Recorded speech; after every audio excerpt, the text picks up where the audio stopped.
It's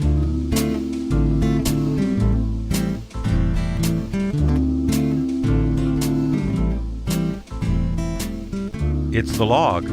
I'm Charles Purcell. Oh, I wish I had happier news for you, but I don't know. I think we got to start here. We got to start with this damn COVID story. We'll get to the Coney Barrett. I've got some thoughts on the hearings of the last couple days, but Lord mercy, coming to you from my beloved home state of Wisconsin, and once again, headlining national news. NBC Nightly News aimed their cameras at us last night, reporting that on Tuesday, a record 34 deaths in one day. Yesterday, I didn't get the numbers. I think it's close to that again, 28, 30, something like that. So here we go, on the rise in, 38, 40 states. It's crazy, with Wisconsin leading the way. My social media buddy Paul Knievers writes this: Wisconsin is number one now at bad behavior, and we are all suffering personally and financially because of a small percent of our residents. This is true, and this is why I wanted to point this out. For all my friends around the country and around the world, we're not crazy here in Wisconsin. No, 75% of us are. It's like the rest of the country, right? We're a bit of a microcosm. 75% of us are good, honest, sane people. We're all wearing our masks. We are in favor of the policies coming from the governor. We are in favor of policies set forth by local jurisdictions regarding social distancing, room capacities, things like that. We're good. A very small percentage, as Paul Knievers points out, is ruining it for everyone. Continuing here, it is time to start holding the people who refuse to wear masks legally and financially accountable. If someone hit or shot or robbed us or our businesses, that is what would happen. The same should occur with a pandemic. Taking the best actions to prevent harming other people is simply smart, practical, and decent human behavior. It is also the most pro-business behavior because it ensures that those businesses will stay open. Continued outbreaks because of failure to execute proven procedures for mitigation of COVID are entirely avoidable. Therefore, we must have severe consequences as soon as possible to train the criminals to stop committing the crime, or to lock them away like we do with all dangerous criminals, so that our society at large survives and businesses prosper. Sing it, man. Exactly right. True for Wisconsin, true for the whole nation. That is exactly right. That's my social media pal, Paul Knievers. Another favorite social media buddy of mine, August Ray, Augie, wrote this the other day: the basic belief of our Wisconsin GOP legislators and Supreme Court, which is also conservative, is that the governor has no right or power to protect Wisconsin citizens. And that's right. That's what they believe. They've taken him to court and they've won. So it's put it in their lap. All right, so if you don't want the governor to do anything, what are you going to do? Augie finishes: the direct result is a high death toll, which they are responsible for. That's exactly right.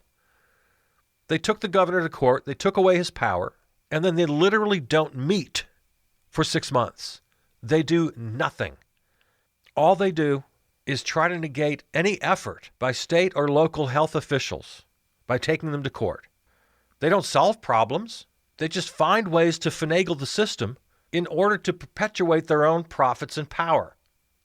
It's on display in Wisconsin. It's on display in every Republican state. It's on display in the United States Senate. And they've never wanted to do anything right from the very beginning. Now they're being really pretty much just open about it. Now herd immunity is right out front. No, let's literally do nothing. Let's literally just let everybody die because our profits are more important. The Great Barrington Declaration, you've heard about this thing? White House officials are openly advocating now for herd immunity. Looking at an article here from Forbes, you might hear the term focused protection being bandied about. It basically means herd immunity. The idea that you just let everybody out there. The focused protection, in the concept of herd immunity, you take the vulnerable people and you protect them. You encourage them to stay home and let everybody else go out and catch the virus, and then you build up an immunity, and that's the theory. Well, it's a bad idea. There's a consensus of medical experts that say, no, you can't do this. It's going to mean millions and millions of lost lives. It's impractical because up to a third of the U.S. population could be labeled vulnerable. It's the elderly, it's people with comorbidities, as they call them, people with other conditions that would make them more susceptible to the virus itself, and if they catch it, make it more dangerous for them. So you're going to put a full third of the population in quarantine while everybody else goes out and it just doesn't work. It's a crazy idea. And yeah, I guess there's some petition going around, supposedly signed by all these big medical experts, calling for the herd immunity strategy. So that's just where we are now. That's just where we are. If the Orange Menace is reelected, that's just how it's going to be. They've not only given up privately, they've just openly given up. Nope, we're done now. Nothing can be done. In the choice between making our money and millions of people dying, we've made our choice. There's a lighter side to the story, which I'm sure a lot of us enjoyed. That is, among the signatures on this petition, Dr. I.P. Freely, Dr. Person Fake Name signed this petition, as did Dr. Johnny Bananas. Oh, God help us. Maybe I'll make that my new radio name. Should I do that? It's the Dr. Johnny Bananas show. Johnny Bananas is good enough, but the doctor in front of it really gives it a little punch. Yeah, I think maybe I'll make that my new radio name. So yeah, my new radio name as of today, Dr. Johnny Bananas.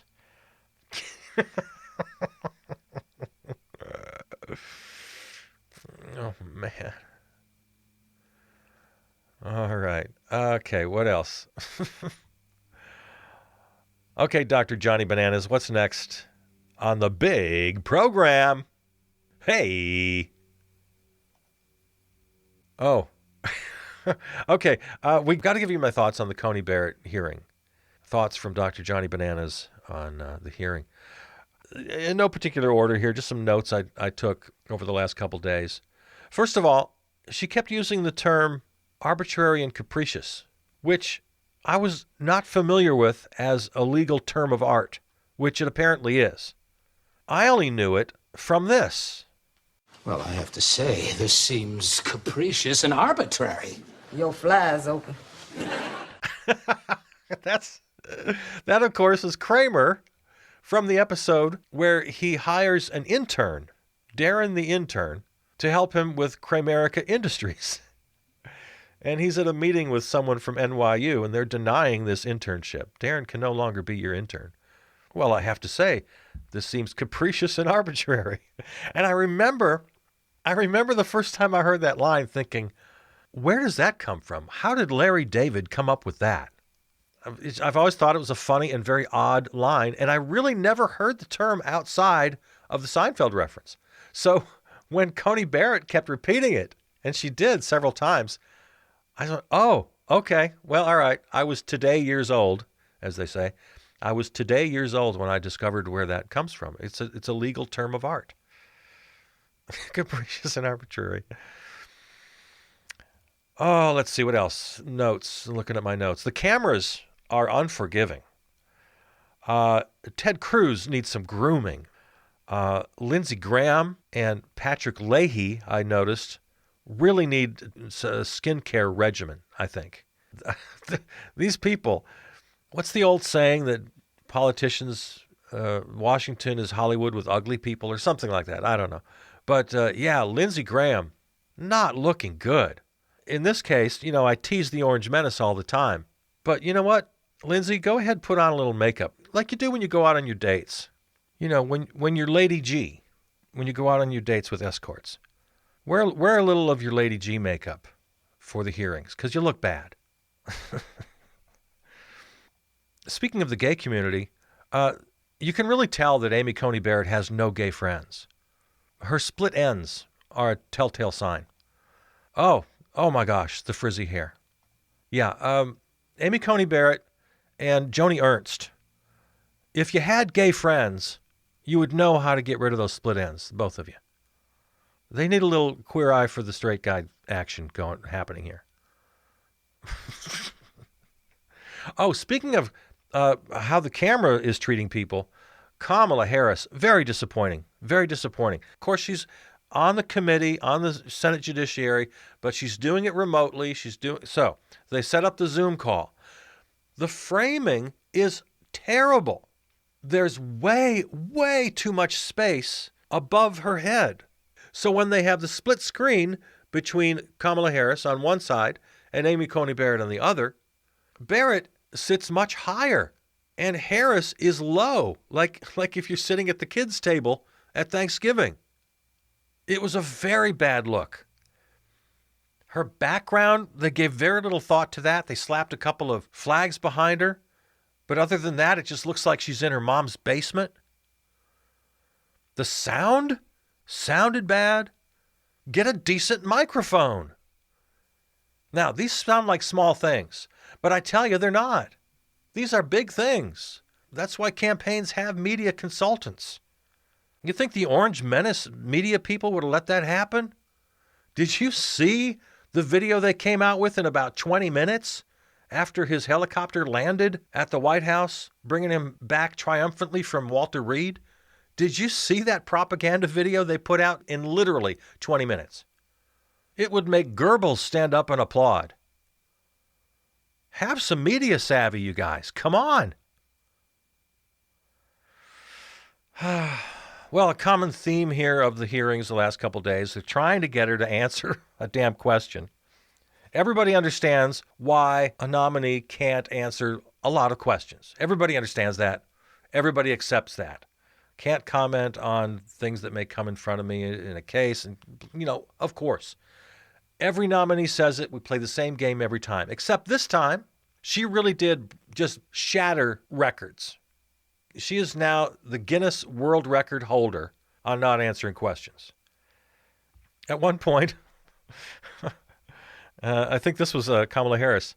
She said, "Is COVID-19 contagious?" And she actually got her to answer, yes, COVID is contagious. Does smoking cause cancer? And she actually answered that. That's factual. Is climate change happening? Oh, no, that's where I draw the line. She should have asked her, is gravity real? If I drop this pen, will it fall to the floor? Is gravity real? Because that's the scientific consensus on climate change. Climate change and gravity have equal footing when it comes to scientific consensus.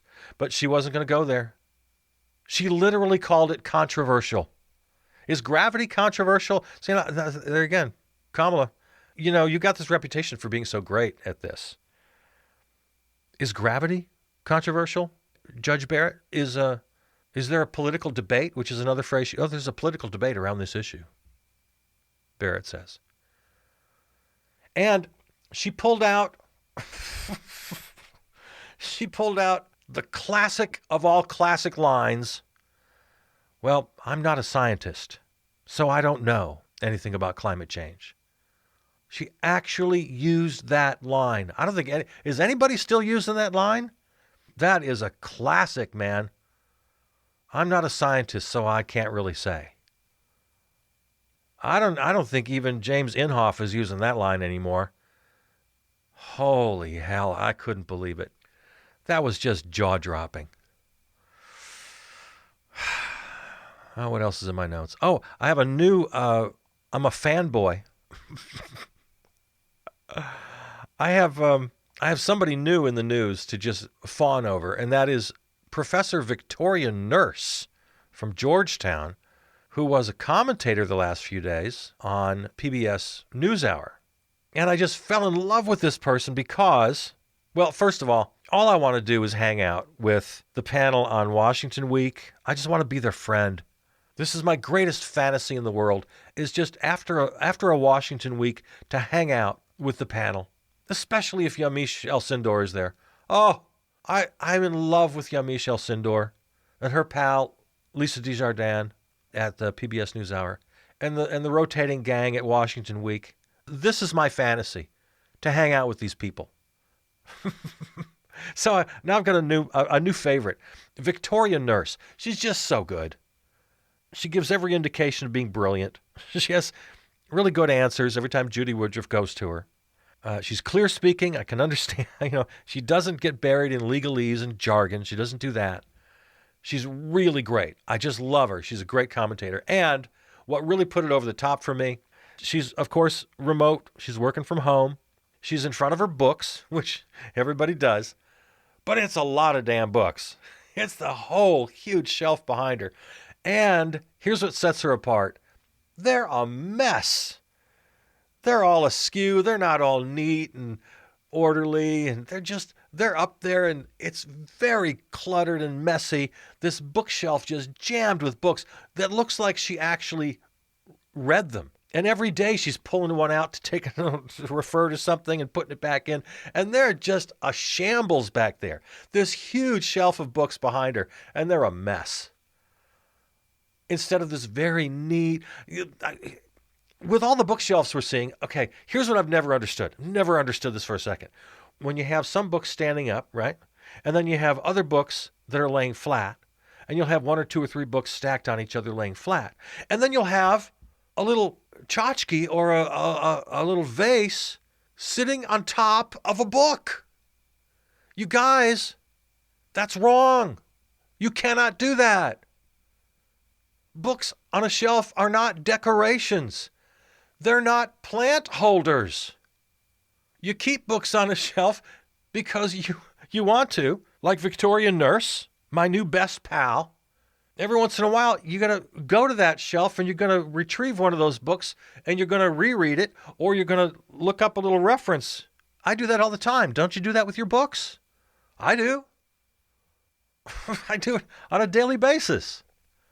So I am just feeling a great kinship today with Victoria Nurse. Really good commentator. I hope I see a lot more of her. And you can tell a lot about a person by looking at their bookshelf. Not just the titles. I mean, that's kind of an old thing, right? Back in the day, pre-digital days, a lot of us would say, oh, man, the first time you're in somebody's house, that's where you want to go. You want to go to their record collection. You want to look at their bookshelf. That's going to tell you everything you need to know about this person. What are they reading? What are they listening to? But it's not just the titles. Now I've discovered, thanks to Victoria Nurse, the look of the bookshelf, especially compared to all of the other bookshelves. And I've seen hundreds of bookshelves now in our Zoom era. And 99% of them are very neat. They're all dusted. They're arranged nicely. Picture frames and tchotchkes and bric-a-brac and flowers are all neatly arranged among and sometimes on top of the books. Ah, Victoria Nurse. I love you.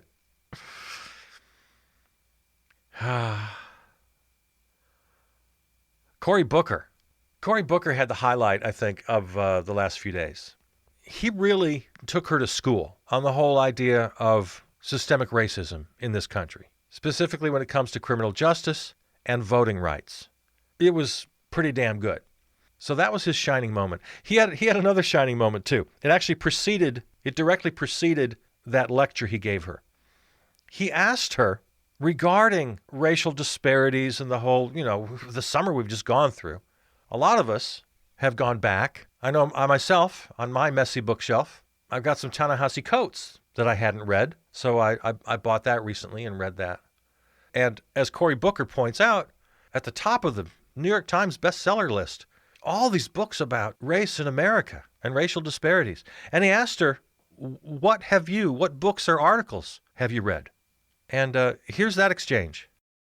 What newspapers and magazines did you regularly read before you were tapped for this to stay informed and to understand the world? I've read most of them, again, with a great appreciation for the press, for the media. But like what one specifically, I'm curious that you...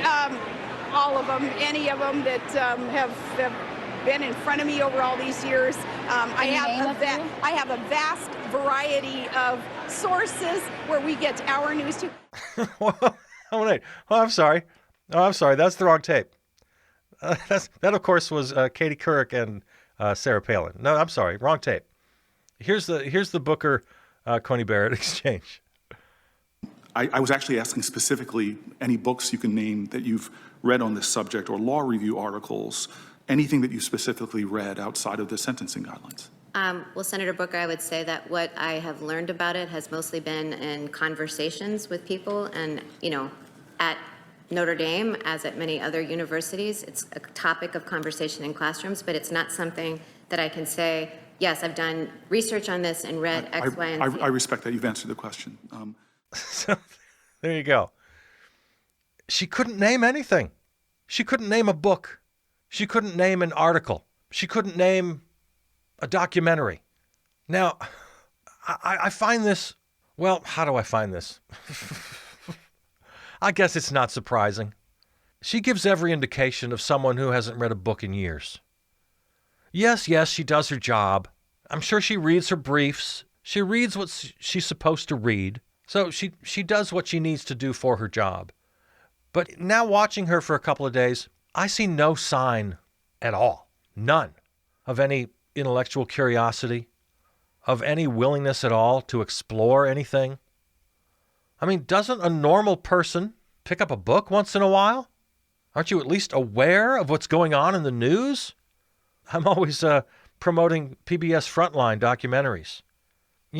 Eat some popcorn, watch a Frontline documentary. She couldn't name a single book, a single article, a single documentary that she was aware of or that she sought out to better understand the racial turmoil this country is going through. She was just blank-eyed. What?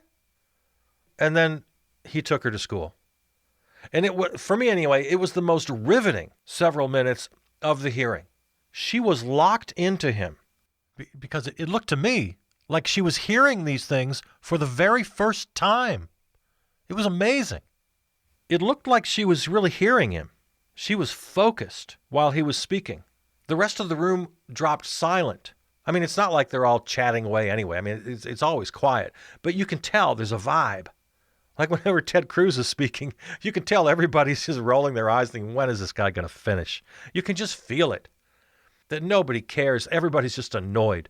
But you could feel it. I swear I could feel the vibe through my television that while Cory Booker was speaking, everybody in that room and everybody watching on television was locked in. And especially Amy Coney Barrett. She was locked in. Man, Cory Booker. I still, every time he came on screen, and certainly during that moment, I'm thinking, and Joe Biden is the Democratic nominee. And when the Democrats could have chosen Cory Booker, and I had the same thought every time Kamala Harris was on screen, they could have had her, the Democrats, but they chose Joe. Amy Klobuchar had a pretty good showing in the hearings. I had the same thought every time she was on my TV screen. The Democrats chose Joe Biden when they could have had her.